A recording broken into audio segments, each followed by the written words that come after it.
Shalom jemaat Tuhan yang saya kasihi, dalam episode kali ini kita mau belajar satu topik firman Tuhan yang saya beri judul adalah perlu disingkapkan. Perlu disingkapkan. 2 Korintus 3 ayat 14-16. Tetapi pikiran mereka telah menjadi tumpul, sebab sampai pada hari ini selubung itu masih tetap menyelubungi mereka. Jika mereka membaca perjanjian lama itu tanpa disingkapkan, karena hanya Kristus saja yang dapat menyingkapkannya. Bahkan sampai pada hari ini, setiap kali mereka membaca kitab Musa, ada selubung yang menutupi hati mereka. Tetapi apabila hati seseorang berbalik kepada Tuhan, maka selubung itu diambil daripadanya.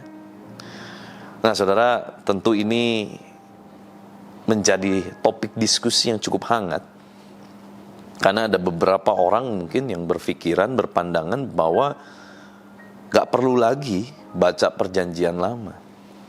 Padahal saudara, perjanjian lama, perjanjian baru, kedua-duanya adalah sama penting untuk kita baca, untuk kita renungkan, dan Tuhan akan bicara banyak melalui perjanjian lama maupun perjanjian baru.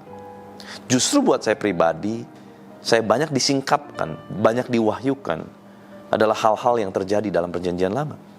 Dan apa yang terjadi dalam perjanjian lama, itu sebetulnya semuanya dicatat untuk menjadi contoh buat setiap kita, sehingga hal-hal yang buruk yang dilakukan oleh Israel itu tidak kita kerjakan lagi, dan hal-hal yang baik itu kita bisa tetap kerjakan.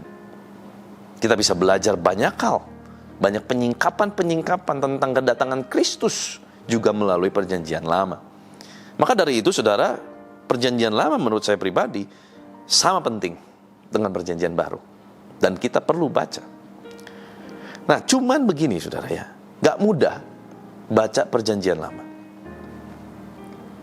Maka dari itu sebelum kita baca firman, kita harus doa, Tuhan, Roh Kudus, berikan aku hikmat pengertian, berikan aku pewahyuan, sehingga aku disingkapkan akan apa yang aku baca, aku mengerti, dan aku bisa ngalami Tuhan. Gitu saudara ya.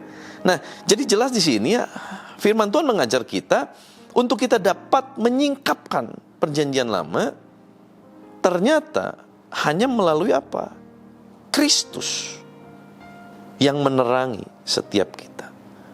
Gak bisa dengan hikmat manusia, gak bisa dengan pikir-pikiran kita, gak bisa cuma dengan pengetahuan kita.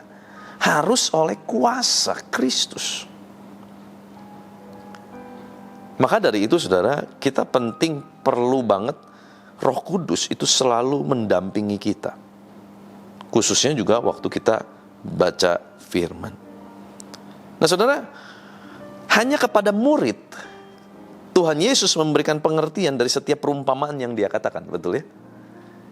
Kepada orang banyak dia katakan perumpamaan, tetapi waktu mereka sendirian dengan murid-murid, baru di situ ya, penyingkapan demi penyingkapan Tuhan Yesus berikan kepada murid-murid. Arti-artinya dengan gamblang Tuhan Yesus singkapkan kepada murid-murid. Nah murid ini adalah tipikal orang yang memang rindu mendengar, rindu diajar, rindu ngalami kedalaman dengan Tuhan. Nah saudara, kita perlu punya hati yang rindu ngalamin kedalaman dengan Tuhan, hati yang rindu mendengar apa yang Tuhan mau ngomong setiap hari. Dan memang kadang gak enak, kadang Tuhan berikan teguran keras. Kalau murid, dia gak akan lari, dia akan dengar. Murid yang benar, kalau lagi dihukum sama gurunya, dia tidak akan keluar dari sekolah. Dia akan menjalani proses hukuman itu, karena dia tahu hukuman itu baik buat dia, mengubahkan hidup dia. Murid kalau lagi didisiplinkan, dia harus ngerti bahwa itu adalah proses yang baik buat dia.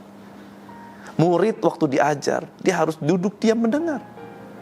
Dan ada waktu namanya ujian praktek, di mana apa yang dia baca, apa yang dia dengar, apa yang dia pelajari, dia ngalamin.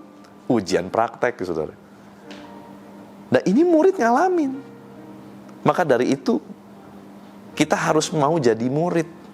supaya kita ngalamin, saudara. Dan waktu kita ngalamin, jangan lari, jangan kesel, jangan kecewa sama Tuhan. Tapi justru kita harus jalanin setiap proses.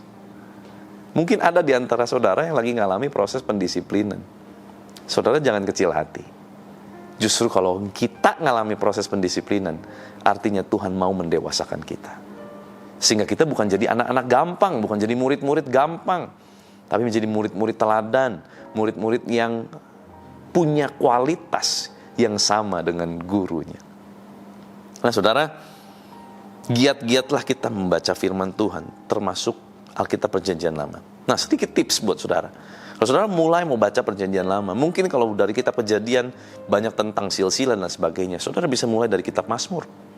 Saudara bisa teruskan ke kitab Amsal. Itu adalah praktis-praktis yang kita bisa kerjakan. Dan itu adalah sesuatu yang jauh lebih mudah untuk dapat kita mengerti. Baru selanjutnya kita mulai baca tuh tentang Perjanjian Lama. Dan saudara justru perhatikan, di mana ada kalimat perintah, di mana ada kalimat kata kerja, kita perhatikan. Di mana ada kalimat yang diulang pada hal yang sama, diulang. Perhatikan. Berarti ada penekanan. Nah, maka dari itu, saudara, kalau kita mulai baca firman, kita mulai beri penekanan-penekanan kepada hal-hal yang buat kita penting. Nah, itu akan membuat kita disingkapkan, dibukakan, gitu ya, membantu kita. Nanti Roh Kudus akan mengajar kita. Maka dari itu, yuk, jangan tinggalkan baca firman sekalipun itu Perjanjian Lama, apalagi mungkin kitab Imamat yang pusing jelimet gitu ya. Jangan tinggalkan. Banyak sekali rahasia-rahasia yang ada di dalamnya. Yuk kita berdoa. Tuhan, terima kasih Engkau mengajar kami hari ini. Dan kami percaya Tuhan, Engkau sendiri akan menyingkapkan pada setiap kami. Roh Kudus tolong kami. Waktu kami baca firman, kami gak mengerti, kami gak paham. Roh Kudus berikan kami hikmat pengertian. Bantu kami Roh Kudus. Tuhan Yesus bantu kami supaya kami mengerti apa yang kami baca dan apa maksud Tuhan. Sehingga kami ngalamin Tuhan lewat setiap firman. Bukan cuma jadi pembaca yang budiman, tetapi kami menjadi pelaku-pelaku firman yang sejati. Terima kasih Tuhan buat firman-Mu hari ini, mengajar kami, mengingatkan kami. Tuhan berkati setiap anak-anak-Mu, seluruh aktivitas mereka sepanjang hari ini kami serahkan dalam tangan-Mu. Biar tangan-Mu sendiri menjadikan mereka berhasil, dan apapun yang mereka kerjakan memuliakan nama Tuhan. Terima kasih Bapa. Biar kuasa kehidupan Kristus, kuasa kebangkitan Kristus mengalir memerintah atas kami. Di dalam nama Tuhan Yesus Kristus, haleluya. Sama-sama kita katakan, amin. Tuhan Yesus memberkati.